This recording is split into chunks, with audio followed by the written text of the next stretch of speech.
in costume today for the purposes of this talk. I'm going to pass around a couple of things. Okay, first of all, everything that's up and down the middle of the table are things that I purchased with great love from India.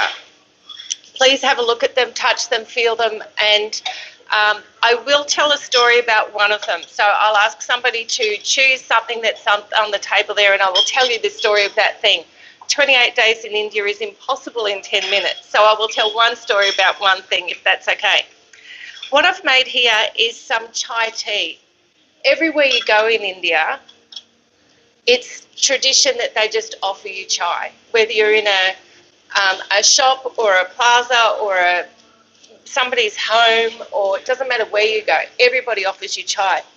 So there's an opportunity there to have a smell of the spices and what that's like.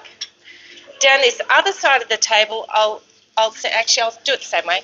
This is actually rose jam. India is very, very famous for its rose products, and particularly from a place called Pushkar. So this is rose jam, which is just heaven on a stick. It's really sweet, so don't stick your nose too far into it if you don't like super sweet. And then I also made everybody a little bit of one of their favourite puddings is rice pudding, but with rose in it. So this is rice pudding with rose water.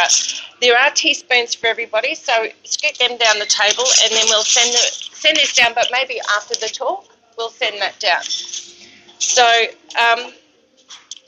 first of all, thank you for having me. It's wonderful to be here. This is a slideshow of some of the bits and pieces that I did while I was away. I'll show you this map of India. So I landed here in Mumbai. Probably hard to see. I can pass it around if you like. Landed here in Mumbai. Went up here to Gujarat and Bhuj, and then travelled across through Rajasthan to Agra, which is where the Taj Mahal is, up to Delhi, and then up here to Rishikesh, which is up near the Nepal border. So when we were here in Bhuj, this is Pakistan here, and it was around about the time when they shot the guys and they shot the plane out of the air, that kind of stuff. So it was around about that time. There were some rolling strikes in some of the places that we went to, as in no one could get in, no one could get out of various cities. But our guides, fortunately, were absolutely on the ball with everything, and we were never in any danger. So I'll just preface it all with that. We did visit two of Gandhi's residences, one in Mumbai and the second one in New Delhi. And incredible man, very peaceful, very... They're very serene kind of places where you just wanted to contemplate his, his capacity for love and his capacity to want to bring everybody together. And they were really quite extraordinary places. I'm reading this book at the moment. There are various books about Gandhi, and anybody who's remotely interested in an Eastern philosophy, I would recommend that you read something about him. Everywhere I go, I end up with a Christmas decoration. It just so happens that where I bought this beautiful coat from also had these little paper mache bells, and I convinced him ever so, it was such a hard convince, that I brought this home and put it on my Christmas tree. So I have Christmas decorations from every place I've ever been to, and it was the closest thing I could find to Christmas in India. So that's one of my little trinkets. This here is making that scarf that's way down the end there. I think it's on that one there. So there was part of it early on where we went to the block printer's village. The block printer has bits of wood that they stamp the fabric with, and then they dye it different colours and so on and so forth. So we made that.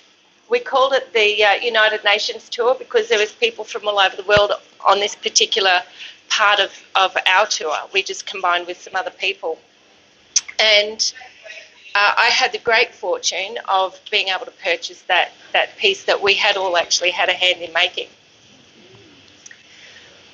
So, yeah, please pass around, touch organic cotton, indigo dyes, fabulous work. So when the attack was in Christchurch about a month or so ago, I actually laid out a giant mandala on that in the backyard. I laid a crystal mandala on that in the backyard. So that's my world peace. If I brought home one piece that epitomised my whole journey, it would be this. If I brought home nothing else that was in the middle of the table, and I brought home one thing, it would be this. I've worn it almost every day since I come back. It too is from the Block Printers Village. It was made by them for me, I think. It just epitomises everything that was wholesome and good and wonderful and caring about where I was. And the beauty, I think, is encapsulated in this one piece. Yeah. So please. Once again, organic cotton. It's so soft, it's so beautiful, it's so luxurious, it's just wonderful. There's 1,000 wraps up here. You've probably seen the turquoise one there. That came from a place just outside the R.O.A.R. of Kutch. The R.O.A.R. of Kutch is right up near the Pakistan-India border. It's an area where the Arabian Sea, during the monsoon season, it comes inland. So it's about 70 miles wide and it's about 140 miles that comes inland from the sea. So during the monsoon season, it's wet. But when we were there, the R.O.A.R. of Kutch, the R.O.A.R. is actually, nothing grows there. So it's just salt pans. So in the salt pans, they harvest the salt, like they've got 3 industrial salt mines along that space. And we went there to watch the sun go down one day, and it was extraordinary. There's so many photos on here. This is the making of that. This is the actual making of that piece. So we all have, there it is there. That's the indigo dye. Anyway, so many different things. This one just here, this scarf here, is from one of the other villages. That's from the weavers' village. So each village is specific to its own thing. So this is once again organic cotton and silk, and you know, another favourite thing that I brought back. The textiles there are quite extraordinary. So how did you travel around it? You went, how far are we talking? We travelled probably, we did seven states and about eight different cities, but probably 12 different villages. So yeah, most of it was by bus or by car. Did you feel safe? All the time. Yep. I never felt threatened. I never felt uneasy. I never felt anything other than happy and safe. One thing I will say about travelling in a place like India is, because it is so completely foreign to what we do here, is that you have to be fully present. You can't have your mind somewhere else, or you just lose the purpose of the journey, and you lose a part of you that isn't present, is missing out on an amazing experience. There's poverty there, there's rich people there, there's everything in between. But what I learnt was the poor people have amazing inventiveness and ingenuity about how they actually survive. You know, at a market in Mumbai, there's a guy, a little old man that clearly has very little. He's sitting on what looks like a burlap sack. He's dressed very plainly, and he has a set of bathroom scales in front of him. Well, people pay him to, you know, I give him 50 rupees, and he stand on his thing, and he says, "Get off, you're too fat." So, you know, but how inventive is that? You know, yes, he's poor, but he found a way of feeding himself and feeding his family. There's Did you feel overwhelmed by the property? no, Is that something? no, because I looked at it and I thought how clever they are. There's a guy that had no legs, and either he made or somebody made for him a platform that had 4 wheels on it. And I thought, he's scooting around on a skateboard. You know, somehow or another, you know, he wasn't missing out on anything. Does that make sense? Like, you can choose to look at whatever you want to look at. I chose to look at how creative people were in their situation. A lot of people go there and go, oh my God, there's nothing but, you know, but it really wasn't like that. You know, even the young women with the babies on their hips that come and tapping on the window of your taxi go, you know, like this, feed me, feed the baby. They pick on we grandmotherly types from the West because they know that we're a soft touch when it comes to kids.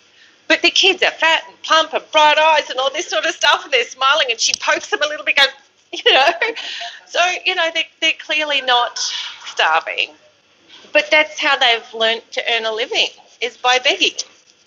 I mean, it's sad that that's how they have to do it, but, you know, that seems to be what works for them. But you give them their money, and they go and give it to some bloke over on the footpath anyway, so it's not actually for them. You know what I mean? So many things. Is there something down the table that somebody would like to hear a story about? Because I could talk for like 28 days, but let's have a look. Oh, the bell. All those bells. Okay, give them a ring.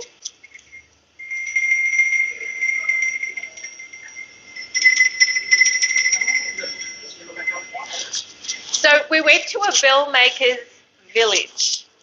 You can pass them around if you wish.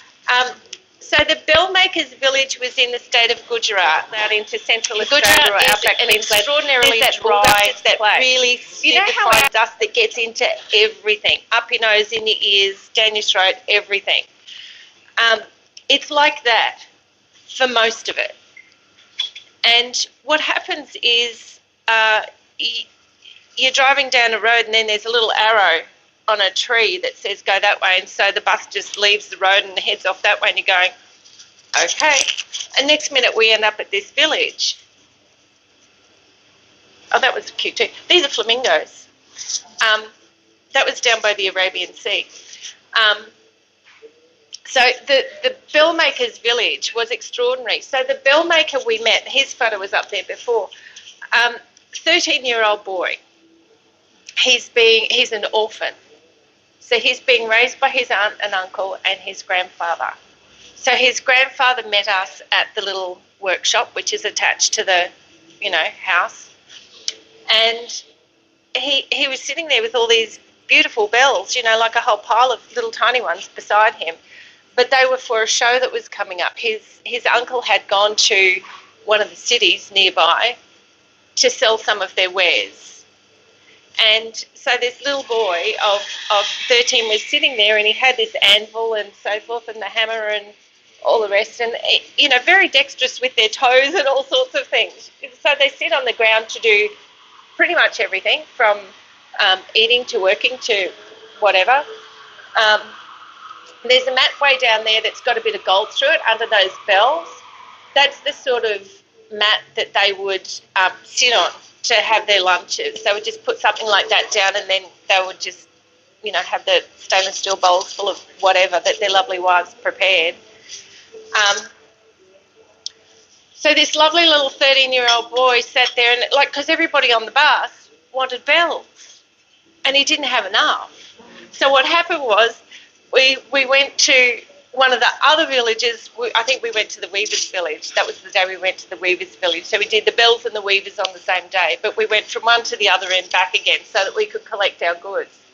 He charges something like 50 rupee per bell, which was $1. That's $1, right? $1.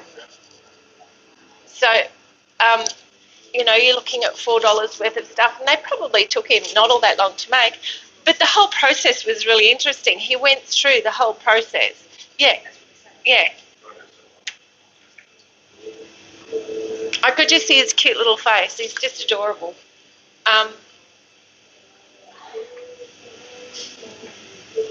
So he made a fortune that day. His uncle was away. He made what he considers to be a fortune. The guy that took us there has created United Artisans of Kutch. So Kutch is in that Gujarat state, and he's a local there. And everything he does is very ethical. And what he likes to do is to take people like us to the villages that make the thing, the bells, the weaving, the block printing, the whatever, so that the people who are actually making the thing are getting the money from making the thing, rather it being from something in town where they're getting a pittance. And, well, you know how it goes here. It's the same as going to a farmer's market here. Let's go to the source and buy it from the source. So, look, so many things, so many stories. Is there something else on the table that somebody would like to hear about? This one. That one. So that one came from the Run of Kutch. There was a... here, pass it up here. I'll pop it on. Oh, there's something in there too. So this was one of the first woven things that I bought. And out on the salt pans up in the Run was really quite extraordinary. So it's just lovely, very luscious. And watching the sun go down wearing something like this was an extraordinary experience. So, you know, there's things on the table, but it's really the people that touch my heart. You know, there were so many moments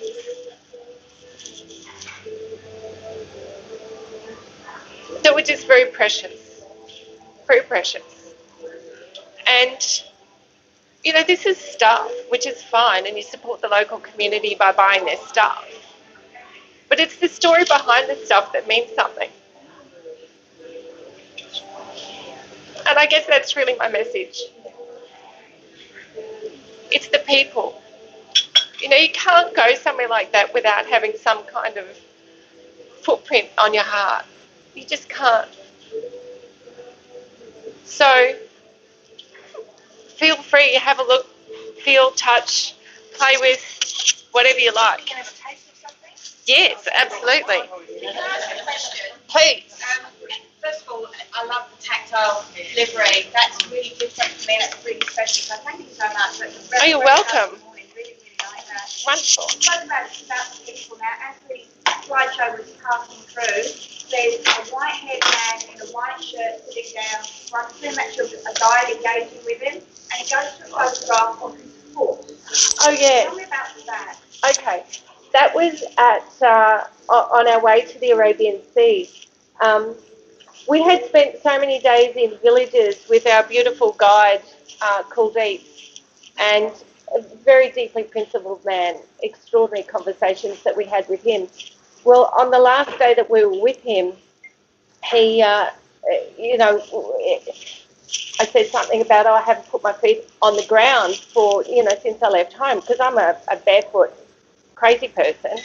And the only place that it's not really safe to wear bare feet around there because of all the, you know, animals roaming and whatever else. So anyway, he decided to take us to the sea. So we took this trip to the Arabian Sea. On the way, we went past those flamingos and the boat building, so forth. So that man was actually a mariner in his earlier years. And he told us some fantastic stories about how he used to take the boats from India to Africa. And when he was doing that, there were a couple of times when there was something that happened in the hull. So he would jump overboard with a repair kit and go and fix the hull, whatever that was, and then get back on the boat.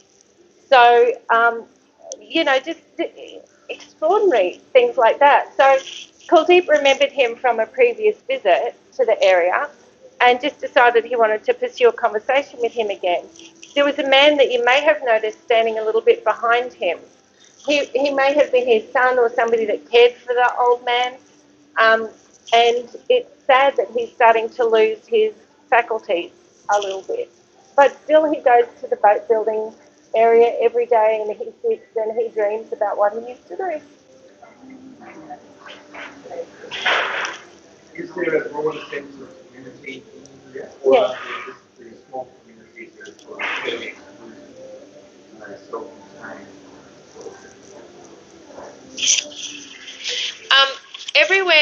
I went was I always felt a great sense of community.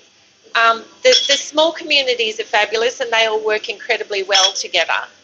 But there is a broader sense, even in places like Delhi, which is 24 million people in Delhi, there's still a broader sense of community in a place like that, believe it or not. Is anybody curious about this little one? This is my yak. I took a very unexpected side trip up to a place called Rishikesh, which is right up near the top of the Ganges, where it first comes out of what they call the Himalayas, or we would call the Himalayas. Rishikesh is where a lot of Western people go to get their, guru fix, their spiritual enlightenment, their time in an ashram or whatever else like that. And of course, it was freezing. So have you ever had a Slurpee and you've got brain freeze? That's what happens to your feet when you stand in the Ganges. It is so cold, so incredibly cold. Anyway, the weather itself was really nice, but the last couple of days were cold. So I found this beautiful yak, and he had to come home with me. So he's a little prickly, but he's absolutely fabulous. And I love him to pieces as well. Saved my bacon the last night I was in Delhi because it was really cold. That little handbag that's in the middle of the table there came from the same shop as this. It's actually brass with inlay on it. It does actually snap open. You just have to pull it a little bit. Straight up. There you go. Completely useless as a handbag, but maybe if it's a lipstick and a coin or something, but that's about it. Yeah, well, yeah, maybe. So if there's anything else, please come and talk to me afterwards, and I'm very happy to talk to you. But like I say, it's very hard to go to a place like that without having some kind of effect on you physically, emotionally, spiritually, mentally. It just doesn't happen. Question for you: did you organise tours when you went, or did you just go there and then organise? I actually knew of a lady from here that did tours of India, and the dynamic of travelling in three is very interesting. I'll leave it at that for now. Yeah. I actually have spent some time in India myself quite a few years ago, and found one of the biggest issues they're facing in the villages is that the young people are all leaving to go to university and then overseas. Like that. Yes. And then the old people have to survive, which is Yes. a bit of a challenge. Yes. Well, there's also the case of Mr. Modi, who's their current Prime Minister. He has declared that every child must go to school, which is great. But when you go to the little villages where all these unique and interesting things are made, because in the West we talk about child labour and all that sort of stuff and how terrible it all is. But it's when they're sitting next to their parents as children, watching what they do and practicing alongside their parents, that these traditional kinds of things keep going. So instead of